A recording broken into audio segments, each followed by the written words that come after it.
The Orlando Magic win again and win in a way we never expect them to, a way that they're not supposed to be able to win. Yes, another one of those. We'll talk about that. We'll talk about Jamal Mosley's rotation decisions and a whole lot more on today's Locked On Magic. You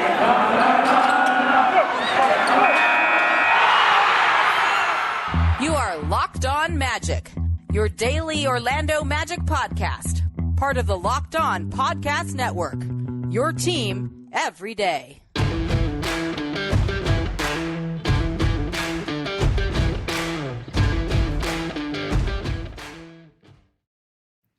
And you are indeed Locked On Magic. Today is March 10th, 2022. My name is Philip Rossman-Reich. I'm the expert and site editor over at OrlandoMagicDaily.com. You can, of course, follow me on Twitter at PhilipRR_OMD. On today's episode of Locked On Magic, the Magic win in a way they're not supposed to. A sign of the growth, a sign of the way that they are becoming the team that maybe they want to become. We'll get to that coming up here in a bit. Plus, Jamal Mosley's rotation decisions, what that says about him, maybe what that says about what the Magic were trying to do and what we can make sense of out of winning without your starters. We'll get to all that coming up here in just a moment, but first we want to thank you for making Locked On Magic part of your day every day. No matter when you listen to us, whether it's right when we upload, first thing in the morning, on your way home from work, while you're working out, whenever, we truly appreciate you making Locked On Magic part of your day every day, no matter when you listen to us. Remember, there's a lot of great Locked On podcasts out there covering every single team that you could probably think of. So check them out wherever you download podcasts. So search for Locked On and the team you are looking for. Every condition was set up for the Orlando Magic to lose on Wednesday night in New Orleans.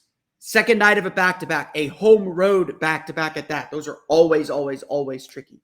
The Magic were up 15 at the half. They gave the lead away as CJ McCollum went on an individual tear. Him and Jonas Valanciunas absolutely gutting the Magic in the third period to get back in the game and tied at 73. The Magic did not play or sub out any players. They did not play a starter or sub out any players in the fourth quarter, a controversial decision which we'll dive into a little bit later. By all accounts, this was a loss. By all accounts, this was a schedule loss. By all accounts, this was a young team loss, a young team not knowing how to close a game, how to finish a game off. By all accounts, this should have been just a run-of-the-mill loss. I certainly thought it would be. I didn't think the Magic would have it in them after a gutting loss to Phoenix on Tuesday at home to be able to come out and get this kind of a win. So when we see the Magic win games like this, when we see the Magic do the things that they did to get themselves this kind of a win, yes, I know Brandon Ingram didn't play. Yes, I know New Orleans was also on the back end of a back-to-back, having lost to Memphis on Tuesday night on national TV. All of that is certainly part of the equation, certainly part of the reason why the Magic were able to get this win.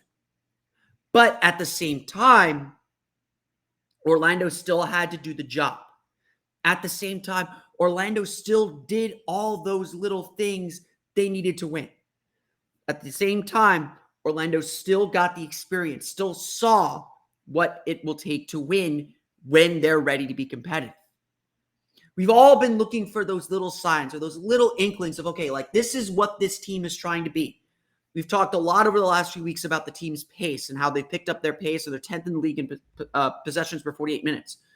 We haven't talked a lot about their defense yet, because it's been up and down. It's been just kind of all over the place for most of the season. It's a young team. They're going to make mistakes.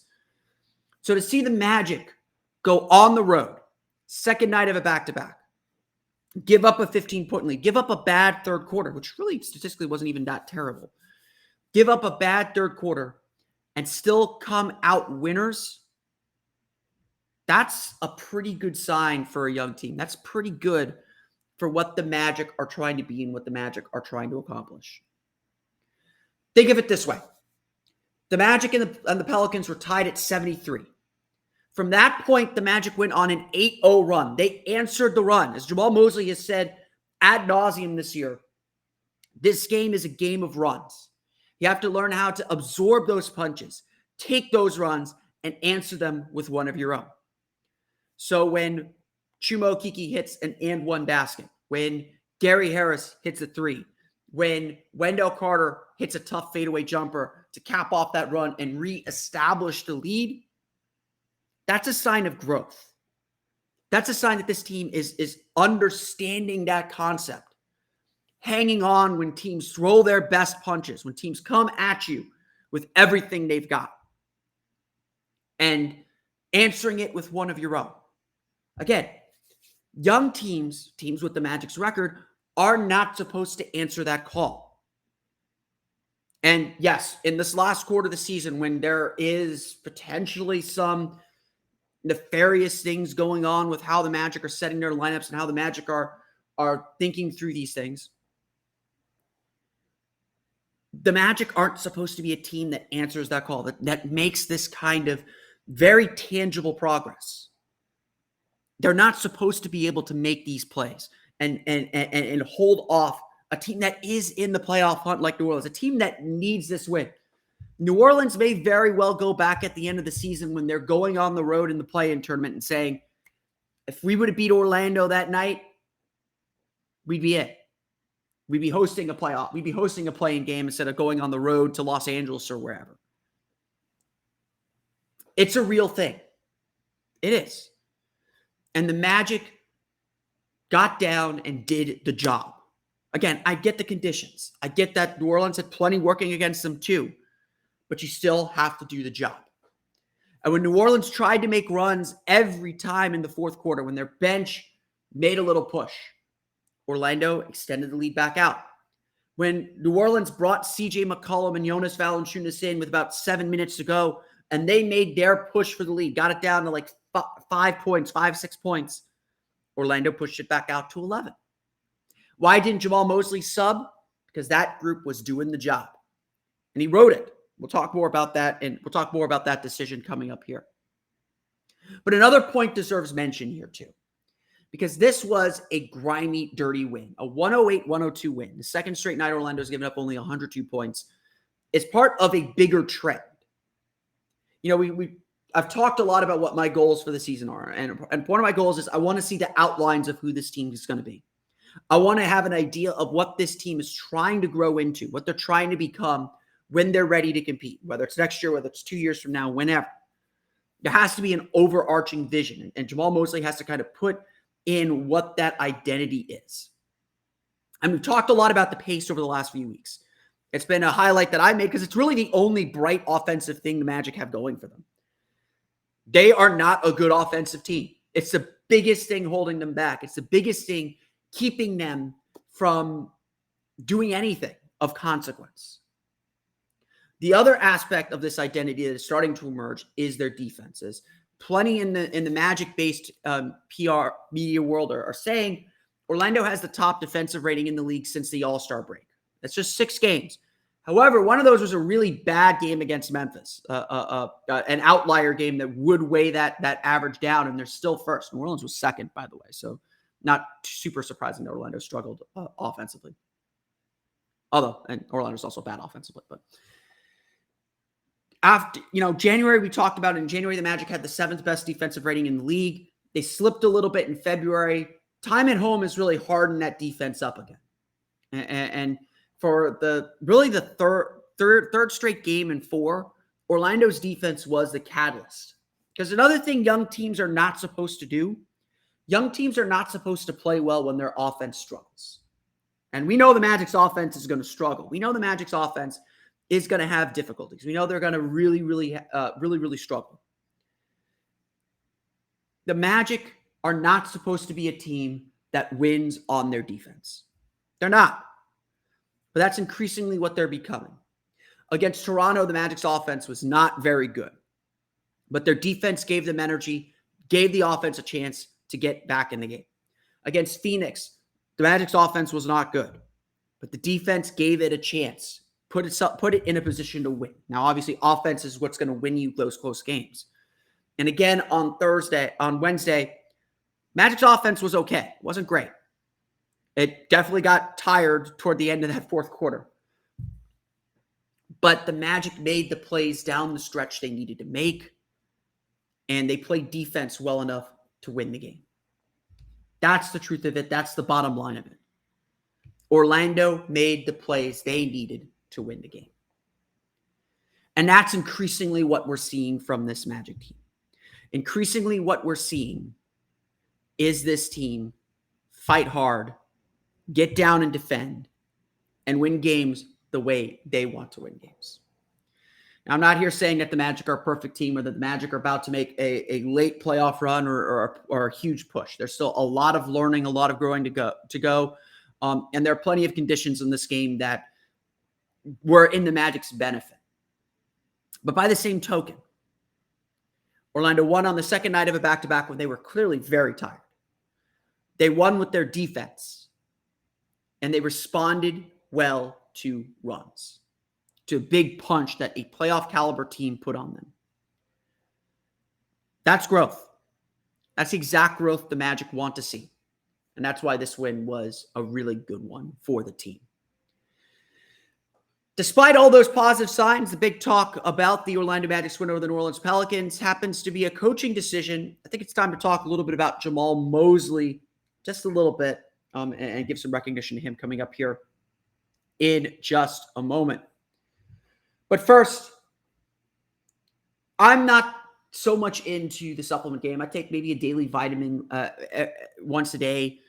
It is a world that I am not so familiar with, but I'm trying to take care of my health. I'm getting a little bit older every day. I need to take a little bit better care of my body, a little bit better care of my health. And if there's something that I can do that is easy to do, it's just simple supplement, simple drop, simple gummy vitamin, whatever it is, I want to do it. I want to take care of myself and keep it simple. So that's why I'm really excited that we're partnering up with Athletic Greens, because this is a huge daily vitamin company and daily supplement company that makes it easy to understand what you're taking and makes it easy to make it part of your daily life. That's the biggest difficulty, is just making something a daily routine. So what is this stuff? With one delicious scoop of Athletic Greens, you're absorbing 75 high-quality vitamins, minerals, whole food source superfoods, probiotics, and adaptogens to help you start your day right. This special blend of ingredients supports your gut health, your nervous system, your immune system, your energy, recovery, focus, and aging. All those things. Look, I'm here, like I said, for something simple. I want something that I take right when I wake up. I'm starting to record these podcasts in the morning. This one a little bit later, but in the morning for the most part, right when I wake up. I've got a busy day ahead. I don't have time to do something crazy or to drop like a huge powder drink, put it in the fridge, wait for it to get cold. I don't have time for that. With Athletic Greens, they have different options. They have mix-ins that you can add to your water. They have droplets. They have plenty of options to help you make this part of your daily life. Multivitamins are super important. Tons of people take some kind of multivitamin, and it's important to choose one with high-quality ingredients that your body will actually absorb. AG1 is a small micro habit with big benefits. It's the one thing that you can do every single day to take care of yourself. So if you subscribe to Athletic Greens, your subscription comes with a year's supply of vitamin D, which is so important to add in these winter months when we don't get much sunlight. Even here in Florida, probably notice my camera is a little bit dark. It's because my windows are open and the sun is not shining through today. It still gets dark here. The great part about this, it costs you less than $3 a day. You're investing in your health, and it's cheaper than your cold brew habit. It's cheaper than getting all the different supplements yourself. You're investing in an all-in-one nutritional insurance. Athletic Greens is a climate neutral certified company. In 2020, Athletic Greens purchased carbon credits that support projects protecting old growth rainforests. For every purchase, they donate to organizations helping to get nutritious food to kids in need, including No Kid Hungry here in the U.S. In 2020, Athletic Greens donated more than 1.2 million meals to kids in 2020. Right now, it's time to reclaim your health and arm your immune system with convenient daily nutrition, especially heading into the flu and cold season. It's just one scoop in a cup of water every day. That's it. No need for a million different pills and supplements to look out for your health. To make it easy, Athletic Greens is going to give you a free 1-year supply of immune-supporting vitamin D and 5 free travel packs with your first purchase. All you have to do is visit athleticgreens.com/NBA network. Again, that is athleticgreens.com/NBA network to take ownership over your health and pick up the ultimate daily nutritional insurance. Today's podcast is also brought to you by our pals at BetOnline. It's that time of the year again. College basketball's tournament is finally upon us. The playoffs are within sight too here in the NBA. From all the latest odds, contests, and player props, betonline.net is the number one source for all your sports betting needs and info. BetOnline remains the best spot for all of your sports scores, podcasts, and news this season. And it's not just basketball. BetOnline is your continued source for all your sporting wagering information needs, including live betting and your favorite Vegas casino games. Head to the website today or use your mobile device to learn more about the trends and action. BetOnline, where the game starts. We want to thank you again for making Locked On Magic part of your day every day. For your next listen, check out the Locked On Now podcast, nightly recaps of every NBA game with analysis from our local experts. It's free and available wherever you get podcasts. So a lot of fans and a lot of discussion that I got, and daily reminder, if you send me a tank gif, I will mute you. That's just how it is. A lot of fans discussing Jamal Mosley's decision to stick with a certain with one lineup for the entire fourth quarter. The Magic went with a lineup of R.J. Hampton, Terrence Ross, Chuma Okeke, Mo Wagner, and Gary Harris for the entire fourth quarter. It was a bit of an odd decision, for sure. Obviously, Wendell Carter was having a great game. Cole Anthony was having his most efficient game in a long time. The Magic very easily could have gone to the starters and probably would have had the same outcome that they ultimately had in this game. I thought that, like a lot of the responses I got was, the Magic tried real hard to lose this game, not subbing out in the fourth quarter. But, honestly, maybe I don't think that had anything to do with it, honestly. I think, honestly, Jamal Mosley really showed his flexibility as a coach and his willingness to go with a lineup to go with his gut and go with a lineup that was working. Again, like all this tanking stuff, that's fan created. Maybe there's some management saying, okay, guys, let's ease off minutes. Let's kind of ease off the throttle a little bit. But coaches are trying to win games, and Jamal Mosley is certainly trying to win games, and you want him to try and win games. Because, again, so much of this right now, this moment in Magic history, so much of this is about building toward the future.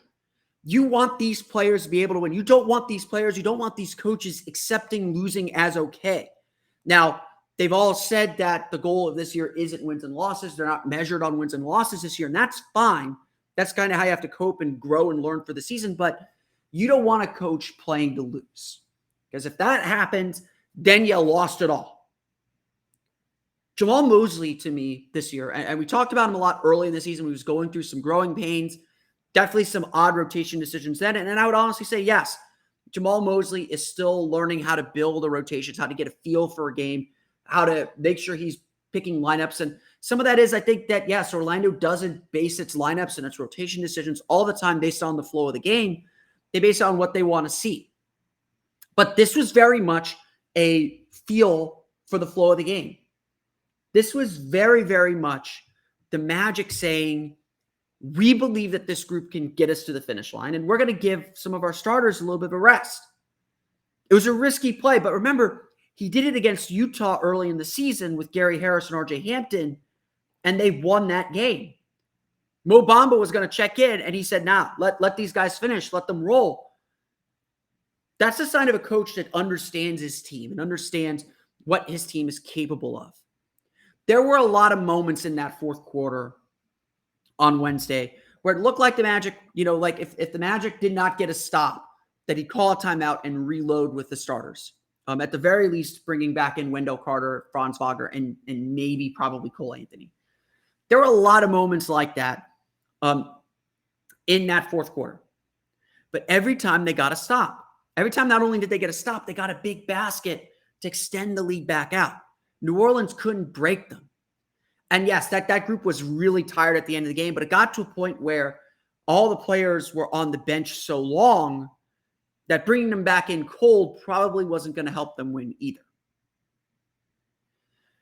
One of the big complaints that a lot of fans had about Steve Clifford was his lack of flexibility. The rotation was the rotation. He didn't ride the hot hand. He didn't stick with the guys that were playing well in the moment. He stuck to kind of consistency. And his big thing was players know when they're coming in, when they're coming out. They know they know who they're playing with. There's that level of expectation and consistency that helps everyone grow. And that's a fine philosophy. But there were definitely games and definitely moments where Clifford should have stuck with a Terrence Ross or stuck with a Chuma Okeke or stuck with whoever, stuck with Mo Bamba sometimes because they were playing better and they were rolling and they had things going. This is what Jamal Mosley did on Wednesday. Jamal Mosley went with a gut feeling that his group could finish the game and that going back to the starters wasn't going to necessarily help the team win. To me, that shows a ton of growth as a coach. That shows a ton of growth that he trusts his instincts. And not only that, his instincts paid off. It was a good call because the results played out the way they did. They worked. Now, there's definitely some trouble at the end of the game when New Orleans slapped on that press and there were some bad turnovers. But again, every time that group made a mistake, every time it looked like that group was ready to come out of the game, Orlando made a play to extend the lead back out. At the end of the day, that's what matters. That's what that group was being judged on at that moment. And if things got really tight, he would have pulled the plug. Now, this can certainly backfire like it did against Indiana when he went with a group that clearly wasn't going to help the team succeed when they gave up that 10-point lead, and gave up that 15-point lead, and he probably went, stuck with that group a couple possessions too long. So I'm not here saying Jamal Mosley's perfect on this. It's still something he is learning to do. But you do have to appreciate the flexibility. Now, maybe he should have a shorter leash on some of these groups when he's willing to try this, but you have to appreciate the flexibility. You have to appreciate that Mosley it understands his team well enough to know this group can get it done. This group can get the job done. And I'm going to roll with it. I'm going to ride with it. That's important too. And that's where the Magic found themselves Wednesday night as they were able to get the win. I had no problem with him sticking with that lineup. If you go back and look at my tweets on @OMagicDaily, there was a point where I said Pelicans are bringing back McCollum and Valanciunas early. Orlando, probably needs a short leash on these guys. I'd maybe bring back Wendell because Mo Wagner was looking really tired and struggled at times against Valanciunas. This group's playing really, really well. I don't mind sticking with them. But if the lead had gotten a little bit closer, yeah, the starters would have come back in. But that bench group did a good job extending the lead back out, and it got to a point where the Magic didn't need to wait any longer. They couldn't wait any longer. So credit to Coach Mosley for a gutsy and ultimately correct coaching decision. And we'll see the next time what happens when he is faced with this decision as well. Because like the players, he's seeing situations develop too. We'll go through the final box score here in just a moment as the Orlando Magic defeat the New Orleans Pelicans 108-102. But first, this episode is brought to you by Rock Auto. With the ever-increasing numbers of makes and models, it's now impossible for your local chain auto parts store to stock all the parts you need. So why endure often pointless or seemingly intimidating questioning and wait while the person behind the counter orders the parts on their computer, choosing the only brand the warehouse happens to carry? You have computers. You have access to rockauto.com at home and in your pocket. So save time and money when using Rock Auto. Rock Auto is a family business serving do-it-yourselfers for more than 20 years. Their prices are reliably low for every customer, and they have everything you could need, from brake parts, tail lamps, motor oil, and even new carpet. Go explore their easy-to-use website today to find a solution to your auto part needs. Go to rockauto.com right now and see all the parts available for your car or truck, right locked on in their How Did You Hear About Us box so they know we sent you. Amazing selection, reliably low prices, all the parts your car will ever need at rockauto.com. The Orlando Magic defeat the New Orleans Pelicans 108-102. Just a really solid defensive game for Orlando again. Their defensive rating, they have the top defensive rating in the league since the All-Star break. It's just 6 games, but we'll take any success where we can get it. They hold New Orleans to 44.1% shooting from the floor, 7 for 31 from beyond the arc. Remember, Landry Shamet hit 6 3-pointers by himself in Tuesday's loss to the Phoenix Suns. So giving up only 7 3-pointers the next day is pretty good. New Orleans shoots 13 for 18 from the foul line. So just a really good defensive game. Yes, New Orleans did end up scoring 61 points in the second half. So the defense slipped a little bit, but I think the defensive rating was still below 110. I think it was like 107, 108, which is above the Magic's average since the All-Star break, but below their season average of around 111. Going through the box score then. The hero of the game, Terrence Ross, he scores 12 of his 14 points in the fourth quarter, 5 for 13 shooting, 2 for 9 from deep. Terrence has been a struggle all year. This has not been a good year for Terrence Ross, but he hit the big shots that mattered in this game. He looked like the Human Torch again, and anytime Terrence Ross has a torch game like this, Orlando has to win it. He just gives them so much energy when you get that little boost from him in the fourth quarter, his ability to hit tough shots. He had the huge dunk. The huge 360 dunk along the baseline late in that fourth quarter that really just kind of put the exclamation point on the game. Good to see the old guy get up there, LOL. But just a really nice, impressive performance from Terrence Ross. Just a big boost. Without Terrence Ross, this whole thing wouldn't have worked. New Orleans would have come back and won this game. So Terrence Ross is a big reason why Mosley felt comfortable sticking with that group in the fourth quarter. Gary Harris, other nice game for him as well. 16 points, 5 for 10 shooting, 4 for 6 from deep. Gary Harris just does all the right things, makes all the right plays. It's hard not to love him. Now that he's really got his feet under him, he looks healthy for the first time in a long time. That corner three is just automatic from him. We're going to talk more about this in the offseason. I agree with a lot of the fans. If the Magic can get Gary Harris back, bring him back. Just bring him back. Even if it's massive overpay on the front end and you can backload his contract, bring him back. That the guy just helps this team so much, and I think he'd be a really big, really good addition to this group, and just give them the spacing and the shooting that they so desperately need. Moritz Wagner deserves some credit too.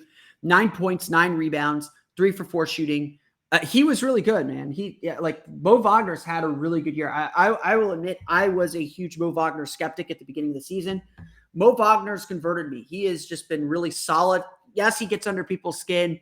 His defense leaves something to be desired. I thought he was playing really well, but still thought Wendell Carter should have come back in the game just to add some bulk and defense to go up against Jonas Valanciunas. But Mo is really crafty with his shots around the basket. He is really good. He's a really good three-point shooter. He's turned into a really nice three-point shooter. And that's just such a big boost to this team. Wagner is a good energy guy. Again, you don't want to use him too much. You don't want to rely on him too much, but I really like him. And again, just another guy that's just been really good to have on the team. Cole Anthony led the team in scoring with 19 points, 6 for 9 shooting, 3 for 6 from deep, 5 assists for him against 1 turnover. Loved Cole's game. Most under control that Cole's played. A few possessions where he over dribbled a little bit, and that's still something I think he needs to work on. If that first attack isn't there, keep the ball moving, keep the ball popping. But when he hits shots like this, he is really tough to guard. And we saw a lot of this early in the season. We haven't seen so much of it lately. So hopefully this is Cole kind of finding his rhythm once again. Franz Wagner, 15 points, 6 for 13 shooting, 6 rebounds for him. Really solid game as well for Franz. Good cutting along the baseline, good cutting for him. Wendell Carter, 13 points, 6 for 11 shooting, 8 rebounds, 5 assists. Love Wendell Carter's game. He just does so many things right. Just does so many good things. Rarely makes bad decisions. He does make bad decisions, but rarely. Just another really solid game. I thought he played good defense when he was matched up with Jonas Valanciunas, although J Val still had 30 points for the New Orleans Pelicans. Jalen Suggs did make his return. He did not hit a shot, just 2 points for him. 5 turnovers. Turnovers are really the big issue for the Magic. The only thing that really kept New Orleans in the game. 19 turnovers for 25 points. Jalen Suggs had 5 of those 19 turnovers. Terrence Ross, Gary Harris, and Mo Wagner all had 3, a lot of that coming in the fourth quarter when they were clearly tired, but it was just too late to try and bring some of the starters back in because they've been out so long. Suggs has just got to get himself under control. I know his first game back from a sprained ankle, but a lot of it's just control and understanding of when and where to attack. Orlando shoots 47.4% from the floor, 14 for 37 from deep, 22 of 26 from the foul line, a big reason why the Magic were able to come back in this game. And that's all the numbers I have for now. The Orlando Magic defeat the New Orleans Pelicans 108-102. They're back in action Friday at the Amway Center against the Minnesota Timberwolves. I want to thank you all again for listening to today's episode of Locked On Magic. Of course, find us on Twitter at Locked On Magic. Subscribe to the podcast on Apple Podcasts, Stitcher, TuneIn, Himalaya, Google Play, Spotify, Odyssey. All the fun places to download podcasts to your podcast-enabled listening device. You can find me on Twitter at PhilipRR_MB. And of course, for the latest on the Orlando Magic, be sure to check out OrlandoMagicDaily.com. You can follow us there on Twitter at OMagicDaily. Now that you're done listening to us, be sure to check out the Locked On NBA podcast. Locked On experts covering the biggest stories around the NBA every Monday through Friday in less than 30 minutes. It's free and available whenever, wherever, and whenever you get podcasts. That's going to do it for me today, though. I want to thank you all again for listening to today's episode of Locked On Magic. For Orlando Magic Daily and Locked On Magic, this has been Philip Rossman-Reich. We'll see you all again next time for another episode of Locked On Magic.